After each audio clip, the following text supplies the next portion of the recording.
गर्मी में गरीब बहू का झरने के बीच दोपहर की कड़कड़ाती गर्मी में कुसुम सुमन आंगन में उपले बना रही थी।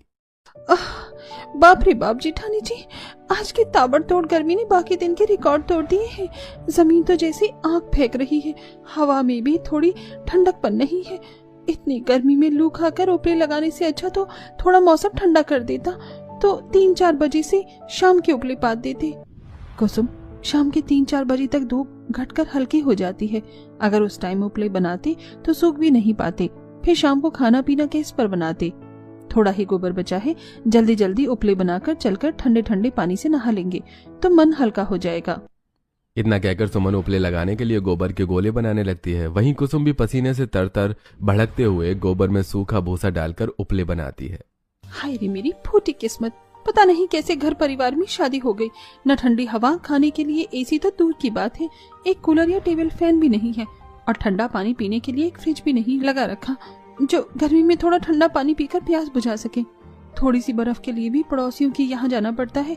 ऊपर से गर्मी में गोबर के उपले बनाओ, चूल्हे पर खाना बनाओ। तभी घर में से गोदावरी हाथ पंखा करते हुए बाहर निकल कर आती है और दोनों बहू को उपले बनाते देखती है। कुसुम बहू, सुमन बहू, तुम दोनों यहाँ इतनी भयंकर गर्मी में गोईठा बनाने में लगी हो। मुझे लगा दोनों नदी पर नहाने के लिए गई हुई हो। माँ जी, ये गोबर पिछले 2 दिन का आंगन में इकट्ठा हो रखा था।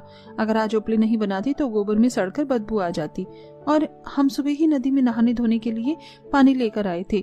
बस उपले बनाकर नहा धो लेंगे।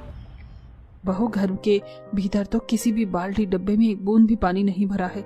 मटका भी एकदम खाली पड़ा है। थोड़ा ठंडा ले आती तुम दोनों तो नहा धोकर भी आ जाती। ठीक है माँ जी, बस थोड़े से उपले बनाने के लिए गोबर बच गया है, इसे खत्म करके हम नदी पर चले जाएंगे। अच्छा ठीक है, इतना कड़ा सा घाम उग रहा है, मेरे तो पांव जल गए। तो घड़ी खड़े होकर गोदावरी मकान के अंदर चली जाती है और इतनी दनदनाती दोपहर में दोबारा से नदी पर जाने के लिए कुसुम आग बबूला हो जाती है। बस हम दोनों बहू की जिम्मे ही तो सारा दिन नदी पर से पानी ढोना ही रह गया है इस गर्मी में। जब पता है इस किराए के मकान में हर साल पानी की किल्लत होती है, तो ये नहीं कि यहाँ से कमरा खाली करके कहीं अच्छी जगह ले ले जहाँ 2-3 टाइम पानी आने की सुविधा हो। पैर दुख जाते हैं इतना दूर चल चल कर। देवरानी जी, मेरी तो खुद काम उखड़ने को हो जाते हैं इतनी कड़ी धूप में पानी भरने जाकर। लेकिन कोई चारा भी तो नहीं है। आसपास में कोई चंपाकल या ठंडे पानी का प्याऊ लगा होता तो वहीं से ठंडा पानी पीने को 1-2 बोतल भर लेते, मगर गर्मी में पानी के बिना काम भी तो नहीं चलता है। और वैसे भी कमरा तो दिन भर घमस में कितना तपता है। कम से कम नदी पर पानी भरने जाते।